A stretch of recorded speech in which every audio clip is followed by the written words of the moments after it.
Sa video ngayon, hatid namin sa iyo ang isang malaking update mula sa Social Security System, LAS. Kung ikaw o ang isang mahal sa buhay ay isang senior citizen, gugustuhin mong marinig ito. Isang espesyal na bonus na payout na 2,004 na at 50 ang inilalabas sa milyon-milyong pensioner. Walang mga form, walang linya, walang aplikasyon na kinakailangan.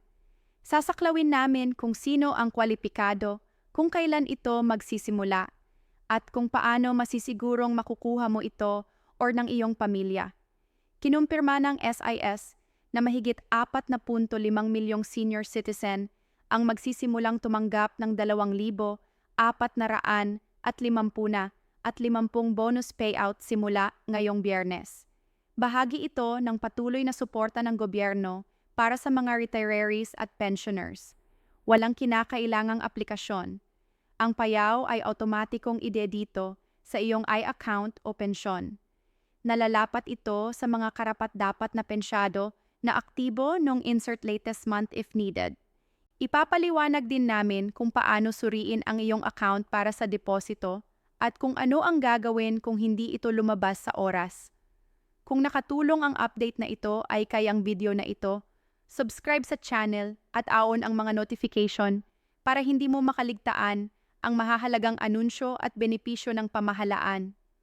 Kamusta sa lahat at maligayang pagbabalik sa channel. Umaasa ako na nagkakaroon ka ng isang magandang araw dahil mayroon akong ilang hindi kapanipaniwalang kapanapanabik na balita na magpapasaya sa iyong katapusan ng linggo. Ngayon ay pinag-usapan natin ang tungkol sa isang bagay na magbibigay ng malaking ngiti sa mga mukha ng milyon-milyong Pilipinong nakatatanda sa buong bansa. Ito ay nagbabagang balita na talagang hindi mo kayang palampasin. Kaya siguraduhing manatiling nakatutok hanggang sa pinakadulo dahil ibabahagi ko ang lahat ng mahahalagang detalye na kailangan mong malaman. Kaya tungkol saan ang lahat ng kaguluhan? Well, ang Social Security System ay naganunsyo na higit sa 5 milyong senior citizen ang malapit ng makatanggap ng espesyal na bonus payout na 2,050. At narito ang pinakamagandang bahagi, ang perang ito ay darating sa usimula ngayong Biyernes at hindi mo na kailangang mag-apply para sa kahit ano. Alam kong mukhang napakaganda para maging totoo, ngunit ito ay lehitimong balita na nagmumula mismo sa mga opisyal na mapagkukunan at narito ako upang i-break ang lahat ng kailangan mong malaman tungkol sa hindi kapanipaniwalang pag-unlad na ito. Hayaan akong magpintasao ng isang larawan kung gaano kahalaga ang anunsyo na ito. Pinag-uusapan natin ang tungkol sa 4.5 milyong tao iyon ay higit pa sa buong populasyon ng New Zealand na nakakakuha ng bonus na pera ng sabay-sabay. Mag-isip tungkol sa iyong sariling pamilya. Sandali. Maaaring ang iyong mga magulang, lolo't lola, o maging ang iyong sarili kung ikaw ay tumatanggap ng mga benepisyo. Ngaya ang bonus payout na ito ay kumakatawan sa tunay na pera na maaaring makatulong sa mga grocery, gamot, mga bayarin sa utility o anumang mga gastos na naiisip mo kamakailan. Sa mga panahon na tila nagiging mas mahal ang lahat mula sa bigas hanggang sa gasolina, hanggang sa gastusin sa pagpapagamot, ang 2,4 at ₱50 na bonus na ito ay hindi dumating sa mas magandang panahon.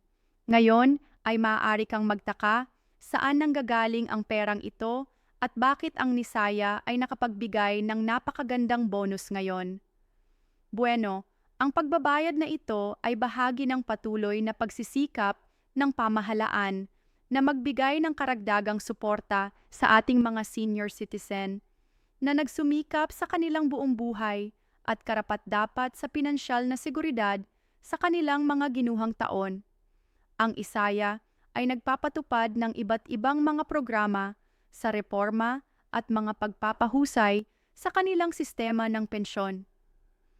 At ang bonus na ito ay isa sa mga paraan kung paano sila direktang naglalagay ng pera sa mga bulsa ng mga taong higit na nangangailangan nito.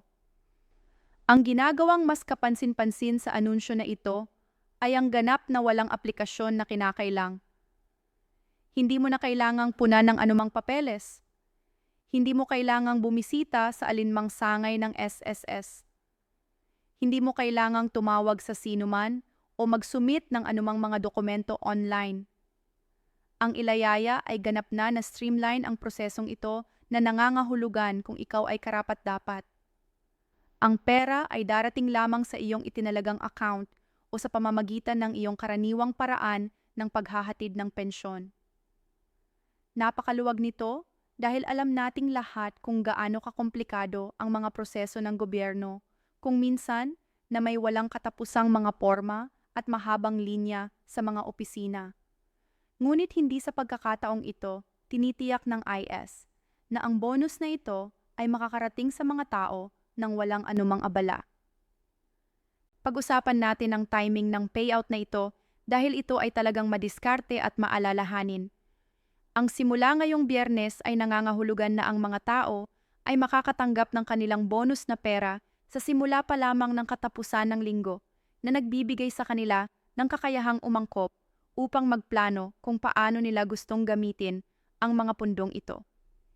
Maging ito man ay pagpapakain sa pamilya ng masarap na pagkain, pag-imbak ng mga mahahalagang bagay o paglalaan ng pera para sa mga pangangailangan sa hinaharap. Ang pagkakaroon ng mga pondong magagamit sa simula ng katapusan ng linggo ay nagbibigay ng karagdagang silid para sa paghinga na kailangan ng maraming pamilya. Ang halagang at fatity ay maaaring mukhang tiyak at malamang na interesado ka kung paano natukoy ang bilang na ito. Bagamat hindi pa ganap na isiniwalat ang eksaktong pamamaraan ng pagkalkula, malamang na isinasaalang-alang ng halagang ito ang iba't ibang salik gaya ng kasalukuyang halaga ng pamumuhay, mga rate ng inflation at pangkalahatang kalusugan sa pananalapi ng pondo ng yaya. Ang mahalaga ay ito ay kumakatawan sa tunay na kapangyarihan sa pagbiliwang patuna at palimampung ay maaaring masakop ang isang malaking bahagi ng buwanang mga groceries para sa isang pamilya. Ilang buwan ng mga pangunahing kagamitan o mahahalagang gamot na maaaring makapinsala sa budget para sa una, nanonood kung sino ang maaaring may mga matatandang magulang o lolo't lola na tumatanggap ng mga pensyon ng isto ay tiyak na isang bagay na gusto mong ibahagi sa kanila. Minsan, ang ating mga nakatatandang miyembro ng pamilya ay maaaring hindi gaanong konektado sa social media o mga mapagkukunan ng balita, kung saan mabilis nilang maririnig ang tungkol sa pag-unlad na ito. Ang isang simpleng tawag sa telepono o pagbisita upang ipaalam sa kanila ang tungkol sa papasok na bonus na ito ay talagang makakapagpasaya sa kanilang araw, lalo na kung nag-aalala sila tungkol sa pananalapi ka. Makailan, dapat ding tandaan na bonus payout na ito ay hiwalay sa regular na buwan ng pensyon na natatanggap na ng mga benepisyaro ng NAYA. Nangangahulugan nito na ito ay tunay na karagdagang pera bukod pa sa inaasahan na ng mga tao. Isipin ito bilang isang hindi inaasahang regalo na hindi nakakabawas o makakaapekto sa anumang iba pang benepisyo. Ito ay partikular na mahalaga dahil kung minsan, kapag ang mga programa ng gobyerno ay nag-anunsyo ng mga bagong benepisyo, maaaring magkaroon ng kalituhan tungkol sa kung ito ay papalitan ng iba o kung may mga string na nakakabit. Sa kasong ito, lumilitaw na ito ay isang direktang pagbabayad ng bonus na walang mga komplikasyon. Ang laki ng programang ito ay talagang nagpapakita ng pangako ng yaya sa pagsuporta sa mga nakatatanda sa Pilipino. Kapag pinag-usapan natin ang tungkol sa 5 milyong tao, tinatalakay natin ang mga individual mula sa bawat rehiyon ng Pilipinas, mula sa mataong Metro Manila hanggang sa mga tahimik na bayan ng probinsya, mula sa mga komunidad sa baybayin hanggang sa mga rehiyon ng bundok. Ang bonus na ito ay umaabot sa mga guro na nag-alay ng kanilang buhay sa edukasyon, mga manggagawang nagtayo ng ating infrastruktura, mga magsasaka na nagpapakain sa bansa, mga manggagawa sa pangangalagang pangkalusugan na nagmamalasakit sa iba at hindi mabilang na iba pang mga propesyonal na nag-ambag sa pagtatayo ng Pilipinas na kilala natin ngayon. Ang partikular na nakapagpapasigla sa pag-unlad na ito ay ang pagpapakita nito na ang ngaya ay nasa isang sapat na malakas na posisyon sa pananalapi upang magbigay ng mga ganitong uri ng mga bonus. Ito ay nagmumungkahi ng mahusay na pamamahalaan ng pondo ng pensyon at mahusay na nagbabadya para sa mga benepisyo sa hinaharap at mga potensyal na pagpapabuti sa sistema. Para sa mga nakababatang nanonood na maaaring nag-isip tungkol sa kanilang sariling mga prospects sa pagre-retiro, ang makitang maibibigay ng ESE, ang mga bonus na ito ay dapat magbigay ng kaunting kumpiyansa na ang sistema ay gumagana upang paalagaan ang mga miyembro nito, kapwa ngayon at sa hinaharap. Kung ikaw ay isang taong regular na tumutulong sa mga matatandang miyembro ng pamilya sa kanilang mga bagay sa pagbabangko o pananalapi, gugustuhin mong bantayan ang kanilang mga account o paraan ng paghahatid ng pensyon simula ngayong Biyernes. Dapat na automatikong lumabas ang pera, ngunit palaging magandang i-verify na naproseso ng tama ang lahat. Kung sa ilang kadahilanan ay hindi lalabas ang bonus sa loob ng makatwirang takdang panahon pagkatapos ng Biyernes. Iyon ay kung kailan maaari kang makipag-ugnayan sa RAR upang magtanong tungkol sa katayuan. Ang bonus na ito ay kumakatawan din ng higit pa sa pera. Ito ay isang pagkilala sa halaga at kontribusyon ng ating mga senior citizen. Kadalasan, ang mga matatanda ay maaaring makaramdam na nakalimutan or napapansin ng lipunan na nag-aalala na sila ay nagiging pabigat sa halip na pinahahalagahan para sa kanilang panghabang buhay na kontribusyon.